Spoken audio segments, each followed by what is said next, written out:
22 अगस्त 1925 को मुत्तहिदा हिंदुस्तान के ज़िला फ़िरोज़पुर में पैदा होने वाले मुमताज़ उर्दू अफसाना निगार, ड्रामा निगार, नसर निगार और दास्तान गो एक अहद साज अदीब इशफाक अहमद उन नामवर अदीबों में शामिल हैं जो क़याम पाकिस्तान के फ़ौरन बाद अदबी उफ़क़ पर नुमायाँ हुए। तक़सीम हिंद से कुछ अरसा कबल वो पाकिस्तान हिजरत करके लाहौर में आबाद हो गए। उन्होंने गवर्नमेंट कॉलेज लाहौर से उर्दू अदब में मास्टर ऑफ आर्ट्स की डिग्री हासिल की। पाकिस्तान की नामवर मुसन्निफ़ा बानो कुद्सिया गवर्नमेंट कॉलेज में उनकी हमजमात थीं, जो बादअज़ां उनकी शरीके हयात बन गईं। उन्होंने लाहौर के अलावा इटली, फ्रांस और न्यूयॉर्क की यूनिवर्सिटियों से आला तालीम हासिल की। उनका शुमार सादत हसन मंटो और कृष्ण चंद्र के बाद अदबी उफ़क़ पर नुमाया रहने वाले अफसाना निगारों में होता है। 1953 में अपने एक मशहूर अफसाने गडरिया से गैर मामूली शोहरत हासिल करने वाले इशफाक अहमद ने उर्दू में पंजाबी अल्फाज का तख्लीकी तौर पर इस्तेमाल किया और एक खूबसूरत शगुफ्ता नस्र ईजाद की, जो इन्हीं का वस्फ समझी जाती है।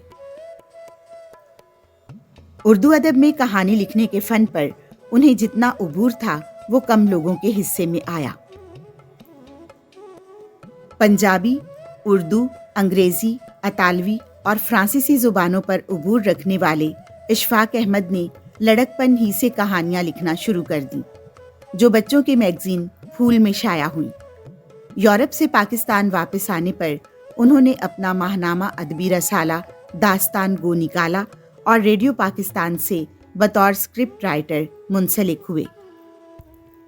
उन्हें हुकूमत पाकिस्तान की तरफ से मशहूर शायर सूफ़ी गुलाम मुस्तफ़ा तबस्सुम की जगह उर्दू के मशहूर हफ्त रोज़ा लैलो निहार का एडिटर बनाया गया। 1962 में इशफाक अहमद ने अपना रेडियो प्रोग्राम तलकीन शाह शुरू किया और अहम तरीन किरदार तलकीन शाह उन्होंने खुद अदा किया, जिसने उन्हें शोहरत की बुलंदियों पर पहुंचा दिया। तलकीन शाह का मखसूस लहजा और धीमापन मुल्क के दूर दराज कस्बों और देहातों में आज भी याद किया जाता है।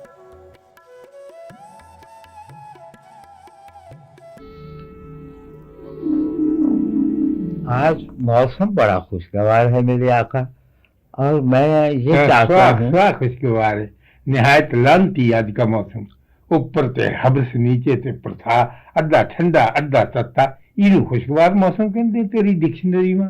चलिए जी, मौसम को छोड़ें, ये देखें कि आप खुद बड़े अच्छे मूड में हैं। घर से चलकर खुद यहाँ आए हैं। नजारे से लुत्फ अंदोज हो रहे हैं। ये नजारा कहते हैं, नजारा ये इस वाहियात गर्दो गुबार ज़दा पोल्यूशन के मारे हुए माहौल और इस नहर गंदी पे नजारा कहते हैं। उठ जा मेरे करीब से, नहीं सा तप्पा मार के मुंह पे बरगरा देंगे पानी में। चलिए। अपनी मखसूस तर्ज़े मिज़ाह और ज़ुमानी गुफ्तगू के बायस मकबूल आम हुआ और 30 साल से ज्यादा चलता रहा। उन्होंने जिंदगी का बेशतर हिस्सा रेडियो पाकिस्तान में गुजारा और 60 ही की दहाई में धूप और साये के नाम से एक नई तरह की फीचर फिल्म बनाई, जिसके गीत निगार मुनीर नियाज़ी, मौसीकार तुफैल नियाज़ी और अदाकार कवी खान इसमें पहली मर्तबा बतौर हीरो जलवागर हुए। इशफाक अहमद 1966 में मरकज़ी उर्दू बोर्ड के डायरेक्टर मुकर्रर हुए, जिसे बाद में उर्दू साइंस बोर्ड का नाम दिया गया। ये ओहदा 29 साल तक उनके हमरकाब रहा। ज़ियाउल हक के दौर में वज़ारत तालीम में मुशीर के तौर पर भी खिदमात अंजाम दी, जबकि पाकिस्तान टेलीविज़न के लिए उन्होंने बेशुमार लाजवाल ड्रामे तहरीर किए। 70 की दहाई के शुरू में इशफाक अहमद ने मुआशरती और रूमानी मौज़ूआत पर एक मोहब्बत 100 अफसाने के नाम से एक ड्रामा सीरीज़ लिखी और 80 की दहाई में इनकी सीरीज़ तोता कहानी और मन चले का सौदा नशर हुई। इनमें वो तसव्वुफ़ की तरफ माइल हो गए और इन पर खासी तनकीद की गई। इशफाक अहमद अपने ड्रामों में प्लॉट से ज़्यादा मुकालमे पर जोर देते थे और इनके किरदार तवील गुफ्तगू करते थे।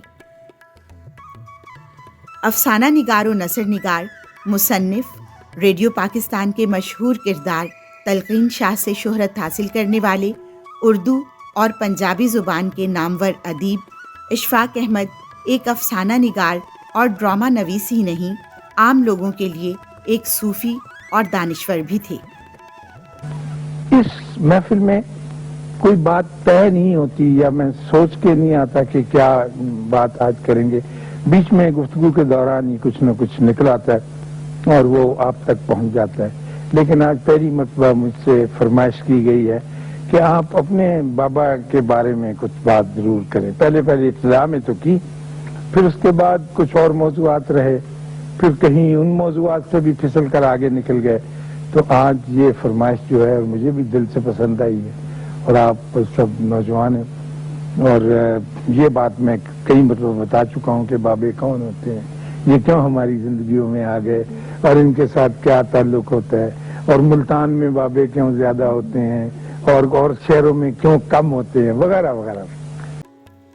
اردو ادب کے قارئین کی بات کی جائے تو اشفاق احمد سے ان کا تعارف افسانوں کے ذریعے ہوا، اور بعد میں وہ ایک ڈرامہ نگار کے طور پر مشہور ہوئے، اور پھر ٹیلی ویژن کے ایک پروگرام زاویہ نے ان کی شہرت اور مقبولیت میں اضافہ کیا۔